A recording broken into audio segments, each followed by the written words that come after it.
Okay, I'm going to get going right now. We are going to turn it over to Eric Saperstein. Again, everybody's bio is in the program, so we're not going to read anybody's bio. But Eric is with E&S Resources. He's been helpful to us. He's going to be talking about, I'll let him talk about what he wants to talk about.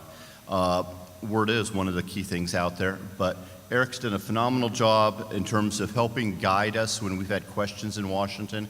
He is not our lobbyist. He actually is sort of a resource guide for us in many areas. And with that, I'd like to turn it over to Eric Saperstein. Eric?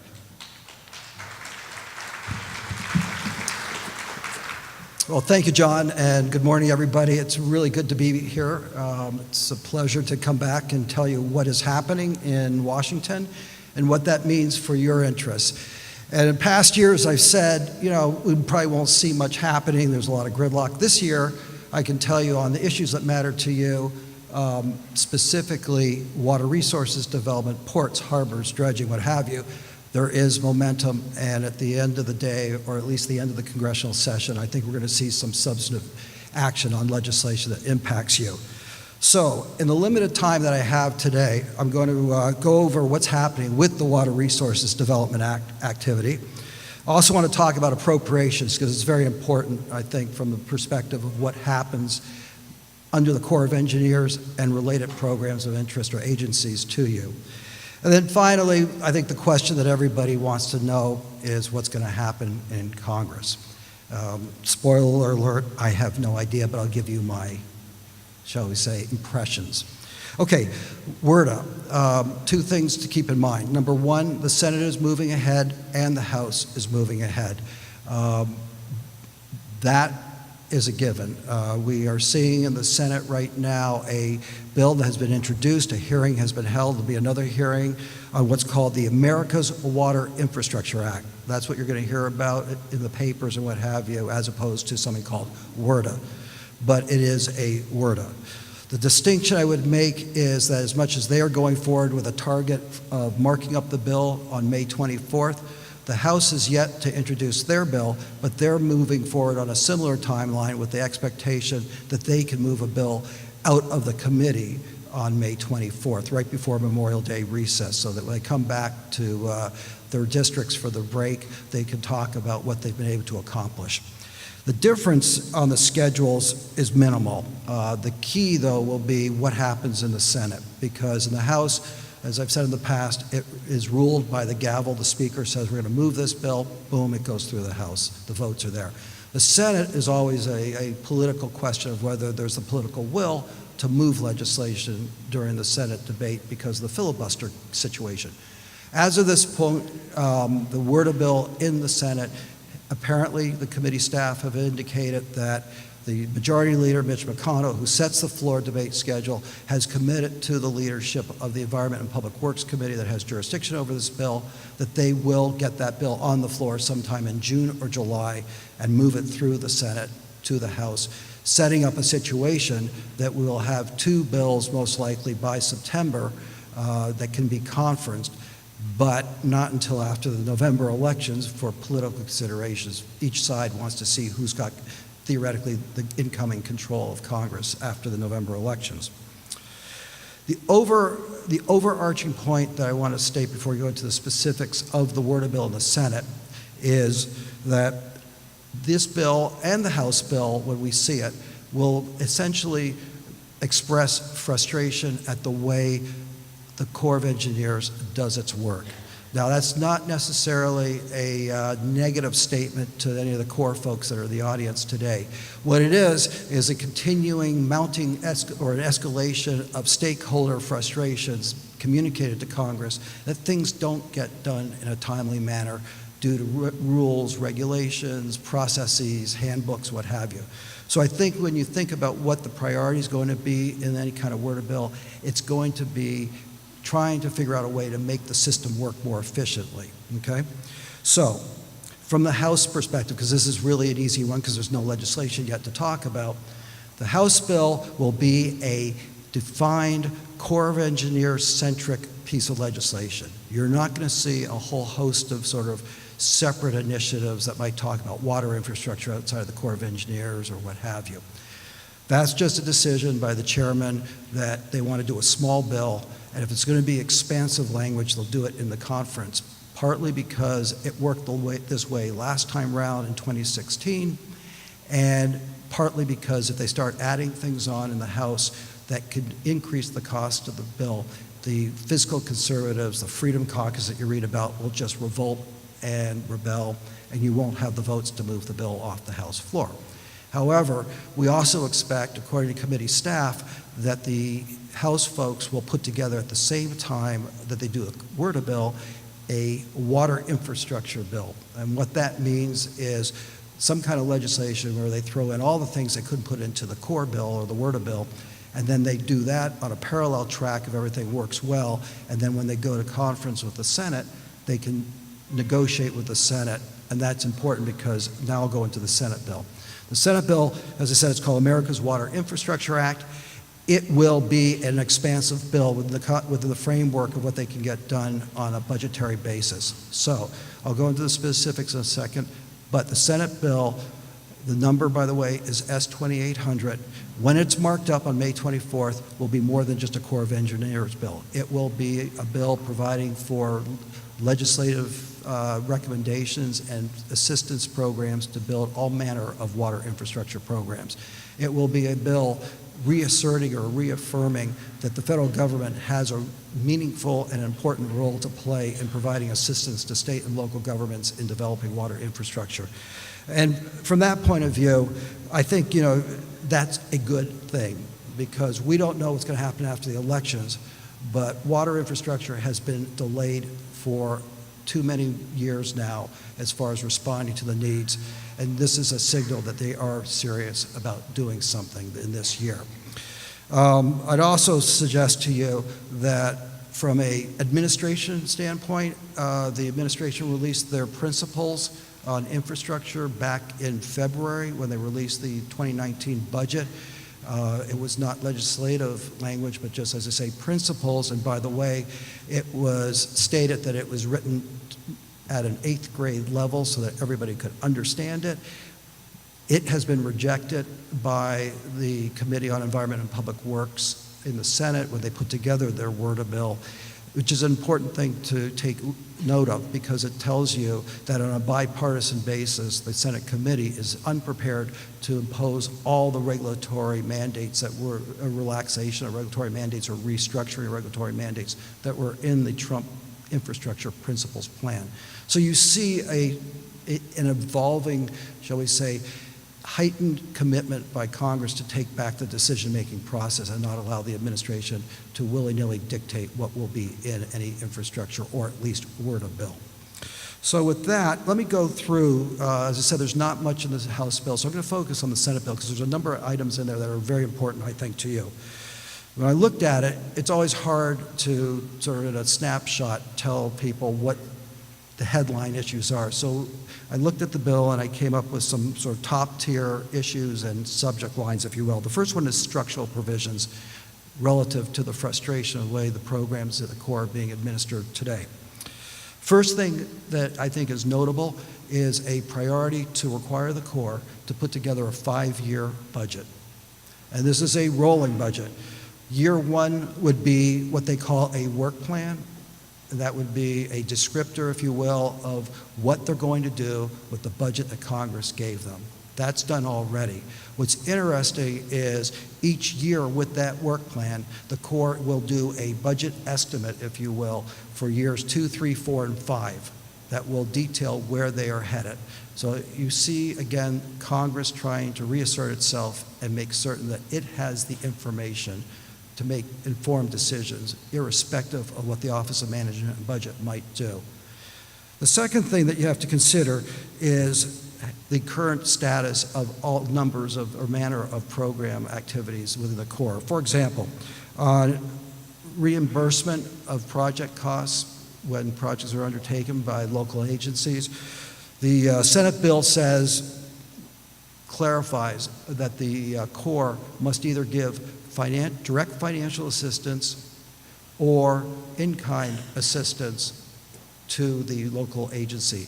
And if the project is completed and there are shall we say, acceptable levels of funding still available, or other project activities that that local sponsor can initiate, the surplus, if you will, of reimbursable expenses can be transferred over to that other project for that local sponsor.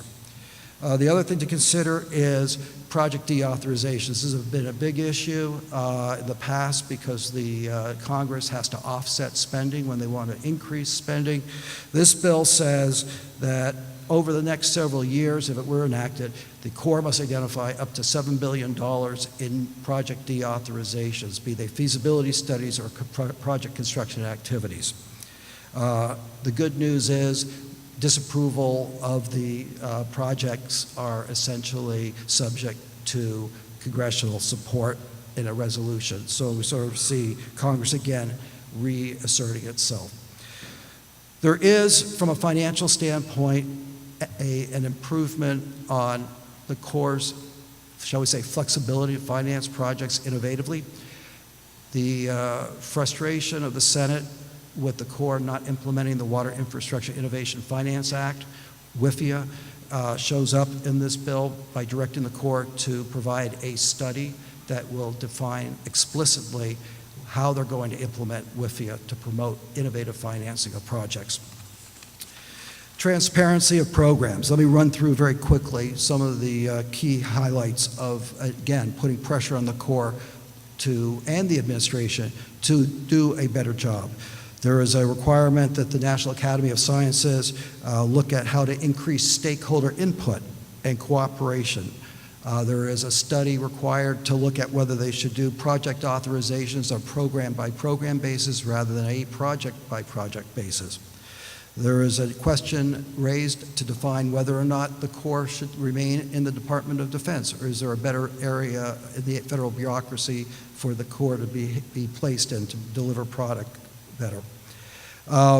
There is a requirement that the Government Accountability Office move forward and look at what the cost-benefit analysis data are used and how they are used by both the Corps and the Office of Management and Budget, thereby giving Congress a insight into whether there's a better way to improve the development of projects based on cost-benefit analysis. There is a requirement to look at how to provide in a project agreement a clear statement that the obligations that are committed to in the agreement can't be changed or moving the goalposts in future years.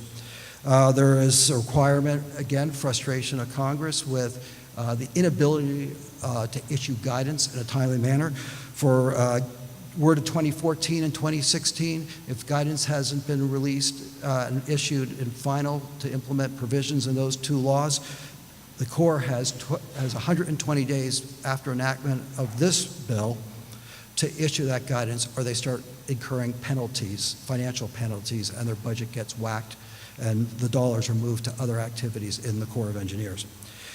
Within 1 year of passage of this bill, all guidance has to be out relative to new program guidance that's in the bill or provisions. And then finally, when there are cost share agreements entered into and the project is undertaken, the Congress is saying a deal is a deal. You can't change or move the goalposts on the local agency sponsors after the fact. Resiliency. Nobody talks about climate change, and every day in Washington we see another mandate rolled back or another study denied funding by the administration. Interestingly, this bill says we're going to allow full 100% funding or up to full 100% funding on feasibility studies for projects that seek to respond to emergency circumstances or projects that are within what they call federally declared disaster areas. There is a sense of the Congress in the bill that says, Corps of Engineers, you must look forward and talk about natural infrastructure responses as well as, shall we say, physical structural responses. Again, dealing with infrastructure solutions, whether it's beneficial use of dredged materials, wetlands mitigation, what have you. And finally, there is a mandate that the Corps effectively evaluate the cost effectiveness of navigation programs, dredging programs, and identify ways to go forward and figure out to do it more cost effectively if there's alternatives to the current practices. And then I would just note that from a sense of Congress perspective, there is a clear statement that they want the locals to have much larger role in making decisions. The Senate bill would like to move everything down from the headquarters level to the district level to help make decisions more quickly, more sensible from a local input perspective. And then from a sort of simplification of the process, they are, in the Senate bill, pushing to streamline program activities. The miscellaneous issues, very quickly. There is a $100 million program on water infrastructure assistance outside the Corps. Would create a WIFIA-type program for states to finance water and wastewater infrastructure programs. It would create extensions of expiring natural resource ecosystem-type programs that are, like I say, expiring. And then finally, there is a commitment in the bill to essentially figure out ways to make the regulatory permitting process move more efficiently without, shall we say, degrading the responsibilities of protecting natural resources. It's a moderate bill or approach to impose regulatory reforms, and it is a bipartisan bill. It enjoys full support from both the Democratic and Republican side of the leadership in the Senate committee, as well as on the Senate leadership at this point in time. Outlook and what are we looking at going forward? The next few months will be the 2019 budget. Bottom line is this. We are on spending going forward at record levels. The House has marked up at the subcommittee level their appropriations bill for the Corps in the coming year. The Corps is getting an additional $500 million. It will receive $7.6 billion in FY 2019 if it's accepted ultimately. Keep in mind, the Corps right now has $23 billion in its coffers due to the disaster assistance bill as well as the FY 18 funding bump up. So that is all good. And then as far as looking into the future and what's going to happen on the sort of general congressional circumstance or elections, my guess is that at this stage of the game, if history repeats itself, we will see the House flip. It's not a given right now, but when you talk to folks in Washington, you read the punditry and what have you, it's not a question of if the House flips, but how much does it flip by? And if it flips by a huge margin, I think you're going to see a huge initiative on the Democratic side to do investigations, obviously, on the administration, but more importantly, it will lead to budget making, program realignments and what have you that will require compromise between a Republican Senate and a House controlled by the Democrats.